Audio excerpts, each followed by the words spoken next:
ఓ జంతు సంరక్షకుడు ఒక ఏనుగు పిల్లను చిన్నప్పటి నుంచి పెంచుతున్నాడు. ఓ రోజు తాను బయటకు వెళ్లాల్సి వచ్చింది. బైక్ పై తీసుకువెళ్లడానికి ఓ వ్యక్తి కూడా వచ్చాడు.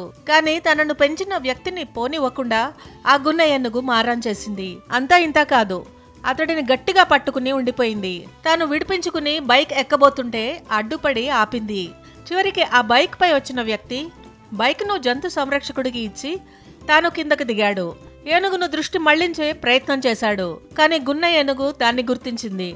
బైక్ వెంటపడి మరీ ఆపేసింది. తన తొండంతో అతడిని పట్టుకుని బైక్ నుంచి దింపేసి తన వెంట తీసుకుపోయింది. సోషల్ మీడియాలో ఈ వీడియో వైరల్ గా మారింది. పోస్ట్ చేసిన కొద్ది కాలంలోనే 9 మిలియన్లకు పైగా వ్యూస్ వచ్చాయి. వేల కొద్ది లైకులు, షేర్లు నమోదవుతున్నాయి. ఏమైనా ఏనుగు మారం మామూలుగా లేదంటూ ఈ వీడియోకు కామెంట్లు వస్తున్నాయి. ఏదైనా పెంచిన ప్రేమ వదలడం లేదంటూ నెటిజన్లు కామెంట్లు పెడుతున్నారు. ఏనుగు తీరు ముచ్చటగా ఉందని కామెంట్ చేస్తున్నారు. సరిగ్గా ఇలాగే బెంగళూరులోని బనేర్ఘట్ట నేషనల్ పార్క్ లో సావిత్రి అమ్మ ప్రేమ ఆప్యాయతల ముందు పులులు కూడా చంటి పిల్లల్లా మారిపోవడం మనం చూసాం. ఆమె బొగ్గెపై ముద్దులు పెడుతూ చిన్న పిల్లల్లా ఆమె చుట్టూ తిరుగుతుంటాయి. 2002లో భర్త చనిపోయాక సావిత్రి అమ్మ ఈ పార్క్ లో క్లీనింగ్ సిబ్బందిగా జాయిన్ అయింది.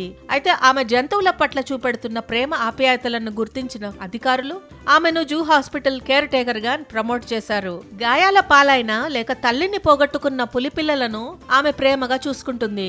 అచ్చం కన్న తల్లిలా చూసుకుంటూ ఆ జంతువులకు తల్లిగా మారింది. కేజీలోకి సావిత్రి అమ్మ రాగానే పులి పిల్లలు ఆమె చుట్టూ చేరి నానా అల్లరి చేస్తుంటాయి. సావిత్రి అమ్మ వాటిని పేర్లతో పిలుస్తూ ఆలనా పాలనా చూస్తుంటుంది.